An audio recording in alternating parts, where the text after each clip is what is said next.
In this video, we'll take a look at the Hyperloop, the brand new method of transport brought forth by the entrepreneur and billionaire Elon Musk. So let's get straight into it.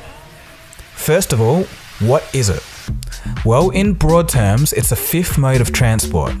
So far, throughout history, we've been using trains, cars, planes, boats, and technically rockets, but I haven't been in one, and you probably haven't either, so that doesn't really count. The Hyperloop is going to be the fifth form of transport. So going into more specific details, the Hyperloop is a high-speed transport system in which passengers sit in a pressurized capsule that rides on a cushion of air. The capsule operates in a sealed, near-vacuum environment. The propulsion system is still to be chosen from a number of options, two of which are magnetic levitation or air pressure, similar to that of an air hockey table. It's like a tube with an air hockey table. It's just a low-pressure tube with a pod in it that runs on air bearings, on air skis, with an air compressor on the front that's taking the high-pressure air buildup on the nose and pumping it through the air skis. It's really, I swear, it's not that hard. The system is proposed to travel at an average speed of 900 kilometers an hour and at a top speed of 1,220 kilometers an hour. Elon really doesn't have that much time to do this one. He's too busy building rockets, electric cars, and batteries to power homes. So he's given away this idea and outsourced it in the form of a competition. Several companies have formed to take on the project, and even some all-star, interdisciplinary, student-led teams are working together to advance the Hyperloop technology. But more on this later. So why does Elon Musk want to do all of this? What's the point? What we're really intended to do with the Hyperloop was really to spur interest in new forms of transportation. And I think, I'm starting to think this is really gonna happen. So, yeah. I mean, it's clear that the public and the world wants something new. And I think you guys are gonna bring it to them. So, congratulations. Yeah. Okay, so how did the idea come about? Well, back in 2012, Elon was at a Pando Daily event in Santa Monica, California. There, he announced to the world that he was thinking of a fifth mode of transport. This is that moment. Elon states in another interview that this initial concept came to him when he was stuck in LA traffic, which caused him to be 1 hour late for a meeting. So that's all well and good, but let's weigh out some advantages and possible problems with the system. First, the advantages. Theoretically, the pods can't crash. It's also much cheaper to build. It's about 1/10 the cost of the proposed California high-speed railway system. This means that tickets could cost as little as $25.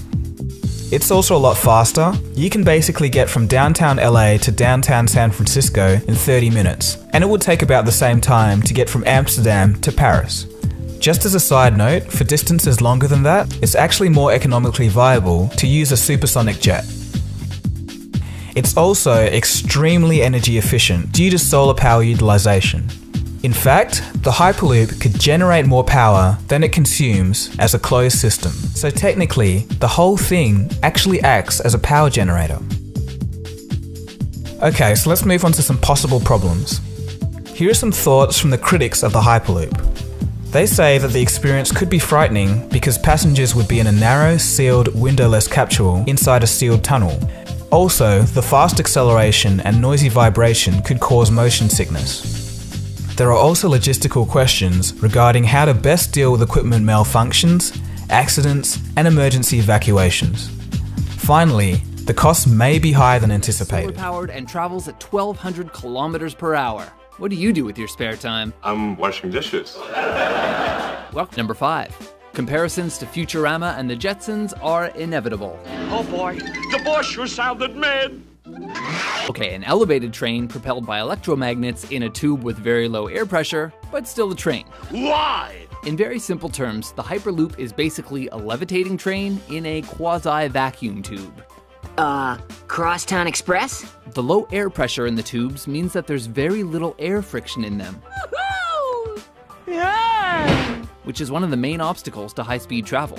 Musk's original concept had pods big enough for a few people to sit in, but others have since proposed designs that could fit cars inside, preferably Teslas. It just happens to go as fast as a Porsche 911 Turbo. Number 4. Hyperloop would harness the power of the sun. Strictly run on solar power. Developers say it would cost passengers around $30. Like most of what Musk does, the Hyperloop will be an eco-friendly alternative to those big gas guzzlers or short-haul air travel. The train's tube can be topped with solar panels, making it energy self-sufficient. It might even produce excess energy. And doesn't Tesla already have a crazy battery technology they could use here? So it gives you safety, security, and it gives you a complete and affordable solution. First electric cars, and now trains that run on sunlight.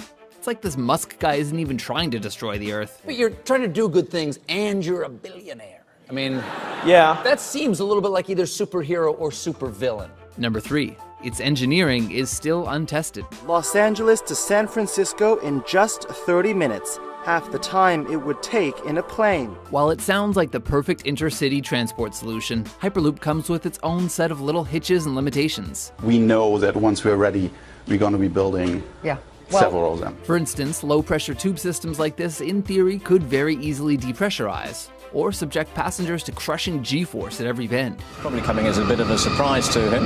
God, it's like having an elephant sitting on my chest. Elon's designs account for these problems, but only in theory.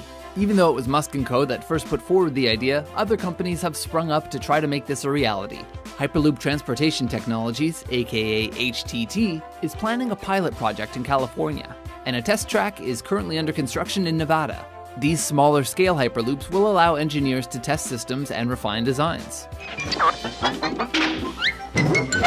Look, if we were afraid of every advance in transportation technology, we wouldn't have the thriving blimp industry we have today. Number 2. It could travel close to the speed of sound. It appears that the world is once again on the brink of wacky races. If you're some kind of chump and still using old-timey modes of transportation like cars and planes, the trip between Los Angeles and San Francisco, which is the corridor that Musk originally proposed for this project, can be pretty long. By car on a good day, it could take you 8 hours, and by plane, at least 1. But with Elon's newfangled supertrain, you'd cruise along at 760 miles per hour, so making the trip would only take you half an hour. Stop this thing!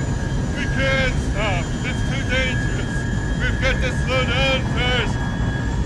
Bullshit! With all those hours you're saving, you could do so many useful things, like beat that level of Candy Crush, or if you're Elon Musk, invent some time machine. It was disconcerting to see the sun arc in less than a minute. Number 1. It may or may not be economically viable. Listen, maybe you've been saving up for a new TV or a trip into space, but wouldn't you rather put your spare billions to better use? They're true believers in Elon Musk's vision of the world. Musk says for somewhere between $6 and $10 billion, he can build that LA-San Francisco Hyperloop of his, which is a fraction of the cost of a high-speed rail project. And compared to most wars, that's just pennies. Once it's built, Musk says, ticket prices would be cheaper than airfare, maybe even as low as $20 a ticket. You'll be saving money, which you can then spend on whatever new invention Musk comes up with next. Probably some teleporter or something. Beasties, what's happened to his head? It's on backwards. This is terrible. Do something. Some experts are skeptical that any new transportation method could be as cheap as that. The estimates I've seen for this seem really low to me for a system that requires rights of way through major metropolitan regions, which this one does.